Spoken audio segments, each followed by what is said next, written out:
Everyone, Ram Ram ji. कैसे हो आप? आई होप आप अच्छे हो गए।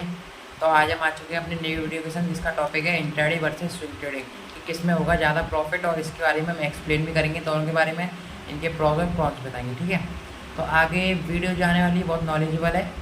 डोंट स्किप एंड ठीक है, और वॉच टिल एंड। ठीक है, वीडियो को लाइक ज़रूर कर देना, चैनल को सब्सक्राइब कर देना, और नॉलेज को अपने तक ना रखे तो लोगों तक बांटो, और रिलेटिव्स को शेयर करो, अपने दोस्तों को शेयर करो जिनको इंटरेस्ट हो ट्रेडिंग में। ठीक है, तो मैं आपको पीसी की स्क्रीन पे वन बाय वन समझाऊंगा, और इनके आपको प्रोज एंड कॉन्स में समझाऊंगा, इसमें आपको क्या फ़ायदा है, उस ट्रेडिंग में आपको क्या घाटा, उसमें आपको क्या फ़ायदा है। ठीक है, ये चीज़ आपको मैं समझाऊंगा आज। तो वीडियो को बिल्कुल स्किप मत करनी, तो फिर आपको समझ में नहीं आएगी, फिर आप कहोगे बीच में से हमें समझ में नहीं आई, आपने गलत समझाई है, फिर बेकार समझाइए। ठीक है, ठीक है, और लाइक जरूर कर देना ध्यान से। तो फिर चलते हैं अपनी पीसी की स्क्रीन तक। Thank you. सो अब आप देख सकते हैं पीसी की स्क्रीन पर। आई होप आपको पीसी की स्क्रीन अच्छे से विजिबल होगी। तो मैं आपको इनमें पॉइंट्स में से आपको नंबर से हर पॉइंट्स को आपको एक्सप्लेन करके समझाऊंगा। ओके, तो इंट्राडे और स्विंग ट्रेडिंग के बीच में डिफरेंस, और इसमें क्या घाटा और क्या फ़ायदा हो सकता है हमारा। ठीक है, सो बेसिकली इंट्राडे ट्रेडिंग होती है, वो होती है डे ट्रेडिंग, और जो स्विंग होती है आपको 3 मंथ एंड 2 मंथ, इसके बीच में आप इसे करते हो। अब आप इंट्राडे ट्रेडिंग है, अब आपको सुबह बाय करना है, फिर उसी दिन सेल करना होगा। ठीक है, तो ये इसमें डे ट्रेडिंग हो गई ना। फिर आपको स्विंग ट्रेडिंग में क्या है, अभी खरीदा, फिर 3 मंथ बाद खरीदा, या फिर 3 मंथ बाद फिर बेचा, तो वो आपके ऊपर है। अब आपको प्रॉफिट के हिसाब से बेचना है, फिर आपको प्रॉफिट के हिसाब से लेना है। लेकिन आपको इंट्राडे के अंदर क्या करना होता है, खाली आपको डे ट्रेडिंग करनी होती है, मतलब डे एक ही डे के अंदर ही रह के ट्रेडिंग करनी होती है। इसमें आपको टाइम बाउंडेशन होती है इंट्राडे के अंदर, और स्विंग के अंदर आपको कोई भी टाइम बाउंडेशन नहीं होती। ओके, और दूसरा पॉइंट आता है हाई रिस्क। देखो ट्रेडिंग है तो रिस्क तो है, तो इंट्राडे के अंदर लेकिन हाई है, और फिर स्विंग के अंदर थोड़ा लेस रिस्क है। अब रिस्क तो है लेकिन स्विंग के अंदर थोड़ा लेस है। अब वो बात कर लेते हैं कैसे है। तो इंट्राडे की ट्रेडिंग के अंदर हाई रिस्क इसलिए क्योंकि अगर आप जब आज ट्रेडिंग करोगे, तो अब आपको मार्केट बंद होने तक इसको बेचना है, और मार्केट बंद होने तक बेचना है, चाहे वो आपका प्रॉफिट हो चाहे वो आपका लॉस हो, लेकिन आपको वो स्वीकार करके उसे बेचना ही पड़ेगा। लेकिन स्विंग ट्रेडिंग के अंदर ऐसा नहीं है, उसके अंदर ऐसा नहीं है। उसके अंदर ऐसा है कि अगर आप आज आपको लगता है लॉस होगा, तो आप आज के कल बेच दोगे, परसों तक, तो महीने भर तक खरीद के रखोगे, 2 महीने तक, 3 महीने तक, ऐसे आप खरीद के रखते रहोगे। लेकिन आप जब आप प्रॉफिट देखोगे ना, तब तक आप खाली से रखे रहोगे, फिर आपको प्रॉफिट लगता रहेगा। जैसे आपको लगेगा आप सेल का टाइम आ गया, तो आप इसे सेल कर सकते हो अपनी मर्जी से। ठीक है, बात आ गई टाइम बाउंड की, इसमें कोई टाइम बाउंड है नहीं है। ठीक है, अब बात कर लेते हैं अपना तीसरा पॉइंट, जो है लेस एक्यूरेसी इंटर ट्रेडिंग के अंदर, और स्विंग ट्रेडिंग के अंदर high accuracy. So basically less accuracy कैसे है, मैं आपको बताता हूँ। जैसे कि अगर आप इंटर ट्रेडिंग करते हो, तो फिर अगर इंटर ट्रेडिंग के अंदर आपको ज़्यादा से ज़्यादा आप कितना टाइम फ्रेम देखोगे, 5 मिनट्स का, ठीक है, या फिर 10 मिनट्स का।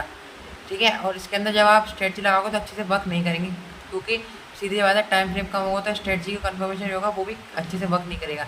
लेकिन अगर स्विंग ट्रेडिंग करते हो, तो उसमें हाई एक्यूरेसी इसलिए क्योंकि अगर आप जब स्विंग ट्रेडिंग करने जाओगे, तो आप पर टाइम बहुत है, तो आप टाइम फ्रेम जो देखोगे वो 3 घंटे का, वो सॉरी 4 घंटे का, 1 दिन का, 2 दिन का, ऐसे आप टाइम पीरियड के साथ टाइम फ्रेम देखोगे। तो जितना ही बड़ा टाइम फ्रेम होता है ना, उतनी ही अच्छी स्ट्रेटजी हमारी जो है वर्क करती है। ये बात आप ध्यान रख लेना, स्ट्रेटजी कन्फर्मेशन भी उतना अच्छा देगा जितना बड़ा हमारा टाइम फ्रेम होगा।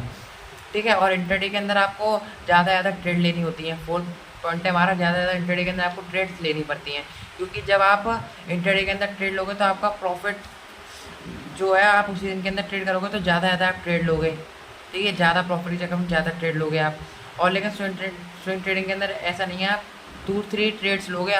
ठीक है, महीने में 2 महीने में 2 या 3 ट्रेड लोगे बस, जिससे आपका बड़ा प्रॉफिट होगा। क्योंकि बड़ा प्रॉफिट होगा तो आप खाली 2-3 ट्रेड लोगे। अगर आप इंट्राडे में क्या करोगे कि अगर इंट्राडे में लॉस होगा, तो आप फिर पागल हुए लागे को ट्रेड ले लें, आप फिर अगर आपका प्रॉफिट हो रहा है, फिर आप कह रहे आप प्रॉफिट हुआ, आप फिर ट्रेड ले, तो ऐसे आप ट्रेड लेते चले जाओगे। तो इसका मतलब है इसमें आपको ज़्यादा ट्रेड ही लेनी पड़ती हैं। अब इंट्राडे के अंदर आया था लेस कैपिटल 5 पॉइंट है, और स्विंग में आता है 5 पॉइंट। इसका खाली एक वीक पॉइंट खाली स्विंग का यही है कि आपको कैपिटल ज़्यादा देनी पड़ती है, और इंट्राडे में नहीं, क्योंकि इंट्राडे के अंदर हमें मार्जिन मिलता है। जैसे कि अगर आप 10,000 आप में हैं, तो 5x का मार्जिन मिलेगा, लेवरेज मिलेगा, तो अगर हमें वो 50,000 हो गए। 50,000 के अगर आप है ना 5% भी प्रॉफिट कर लेते हो, 5% प्रॉफिट कर लोगे, तो अगर आप 10,000 में से 5% प्रॉफिट कर लोगे, तो 5,000 ऐड होगा, 15,000 होगा। लेकिन इसके अंदर ऐसा नहीं है, स्विंग ट्रेडिंग के अंदर ऐसा नहीं है। अगर आपको सीखनी है वो अलग बात है, 5-10 हज़ार से। लेकिन अगर आप पे अच्छा पैसा आया और स्विंग ट्रेडिंग करनी है, तो आपका जो मैक्सिमम कैपिटल होगा वो 1 लाख तक होगा, ठीक है। आप शॉक रह जाओगे, पर 1 लाख तक आपका कैपिटल होना चाहिए मैक्सिमम। इसका ये खाली वीक पॉइंट है। इसमें स्विंग ट्रेडिंग में सब चीज़ अच्छी है, पर आपका कैपिटल ज़्यादा चाहिए। अगर आपका कैपिटल अच्छा है तो I prefer to start swing trading. Okay, so अब आता है हमारा 6 पॉइंट, ठीक है। 6 पॉइंट इंट्राडे का ये है कि no overnight risk. Overnight risk आपको सीधी बात है, इसको पता ही होगा कि डे ट्रेडिंग है, एक ही दिन में प्रॉफिट लॉस बुक करना है और जाना है। और स्विंग के अंदर ऐसा नहीं है, 2-3 महीने तक आपको अपना पोजीशन बना के रखनी है। तो आप इसमें कितनी भी एनालिसिस कर लो, टेक्निकल आपने कर ली, फंडामेंटल आपने कर ली स्विंग के अंदर, लेकिन आपकी वो टेक्निकल एनालिसिस जो है सब एनालिसिस फेल हो जाएगी जब कोई न्यूज़ आएगी या कोई मॉनेटरी पॉलिसी आएगी। वो सब आपका रखा रह जाएगा, क्योंकि एनालिस्ट के आगे जो फिर न्यूज़ होती है वो बड़ी होती है। अगर रातों रात कोई ऐसी न्यूज़ आई जिससे आपका स्टॉक जो है, शेयर जो है, आपने जो उसमें पोजीशन ले रखी है वो गिर गया, ठीक है, जो आपका अगर जो आपका वो पोजीशन ले रखी है वो गिर गया ना, तो उसका प्राइस अगर गिर गया तो उससे आपका लॉस ज़्यादा हो जाएगा। लेकिन इंट्राडे के अंदर आप उसी दिन लॉस करके उसी दिन प्रॉफिट करोगे, वो चीज़ अलग है, ठीक है। उसके अंदर कोई ओवरनाइट रिस्क नहीं है। लेकिन अगर आप इसमें स्विंग में करोगे तो इसके अंदर ये ओवरनाइट रिस्क है, ठीक है। और फिर 7th हमारा पॉइंट आता है। उससे पहले आपको बता दूंगा, अगर आपको वीडियो अच्छी लग रही हो तो आप वीडियो को प्लीज़ लाइक कर दीजिए, शेयर कर दीजिए अपने दोस्तों तक, रिलेटिव तक, जो आपको ट्रेडिंग करना चाहते हैं उनको भी आप ये वीडियो दिखाइए जाके। और वीडियो को मतलब चैनल को सब्सक्राइब जरूर कर देना, क्योंकि आगे आने वाली भी और अच्छी अच्छी वीडियोज़ आएंगी, प्रीमियम वीडियो आएंगी, एडवांस वर्जन की वीडियो आएंगी, जो कि आपके लिए इतनी फ़ायदेमंद होगी ये बता आप सोच नहीं सकते। इसलिए आप चैनल को प्लीज़ सब्सक्राइब जरूर कर दीजिए अगर आप वीडियो यहाँ तक देख रहे हो तो। अगर आप वीडियो यहाँ तक देख रहे हो तो आपको ट्रेडिंग करने की चाह है, क्योंकि बहुत लोग जिन्हें ट्रेडिंग करने की चाह नहीं है वो वीडियो स्टार्टिंग में देख के चले जाएंगे कि इसमें मज़ा नहीं है, बेकार है। पर नॉलेज है, नॉलेज हर जगह एक जैसी होती है, थोड़ी कहीं बेकार होती है, थोड़ी कहीं अच्छी होती है। तो जाके आप नॉलेज के बाद फिर अच्छे से ट्रेडिंग करिए तो लॉसेस के चांसेस कम हो जाएंगे, रिस्क भी कम हो जाएगा। लेकिन ट्रेडिंग है तो रिस्क भी है, ओके। ये सोचिए ट्रेडिंग ना करिए कि रिस्क नहीं है। अब आ जाता है इंट्राडे ट्रेडिंग के अंदर 7th पॉइंट, और स्विंग के अंदर भी। इसके अंदर 7th पॉइंट ये क्विक डिसीजन। आपको इंट्राडे के अंदर क्विक डिसीजन लेना पड़ेगा कि लाओ अभी मतलब अपनी स्ट्रेटजी के हिसाब से। स्ट्रेटजी आज कह रही है कि मतलब स्ट्रेटजी ने कहा, जैसे मान लो RSI स्ट्रेटजी है, RSI ने ये कहा हमारा कि फटाफट से बाय करना है, तो हमें तुरंत क्विक डिसीजन लेके बाय करना ही होगा तुरंत इस चक्कर में, ठीक है। इसके अंदर हमें क्विक डिसीजन लेने होते हैं। जैसे एक दिन में 5 से 6 ट्रेड लिए तो उनके अंदर हमें डिसीजन लेना होगा कि फटाफट हमें सेट करना है। यहाँ से मूवमेंट जो है बियरिश आ जाएगा, फिर यहाँ से बुलिश आएगा तो फटाफट बाय करना है। ये चीज़ क्विक डिसीजन इसके अंदर ये हो जाता है, इससे आप थोड़ा माइंडेड अच्छी नहीं होती, ठीक है।